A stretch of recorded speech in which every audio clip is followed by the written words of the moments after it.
a yau 26 ga wata na Oktoba na wannan shekara ta 2024, hukumar zaɓe mai zaman kanta ta jihar Kano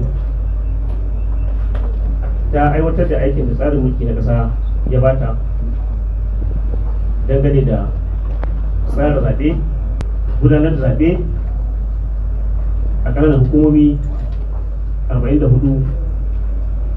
da mazaɓu 484 na jihar Kano. Alhamdulillah, wannan zaɓe kamar yadda ƙasa ta gani ko duniya ta gani, ƙasa ta sani ko duniya ta sani, an yi shi cikin cikakkiyar kwanciyar hankali.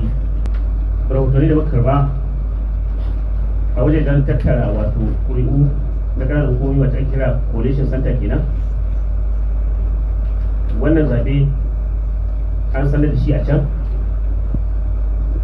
ƙirƙiga an yi a can, kuma sun miko mana wannan bisa ga abin da suka miko mana.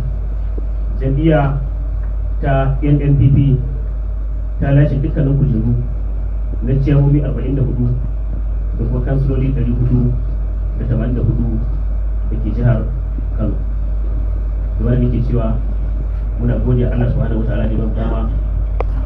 Assalamu alaikum.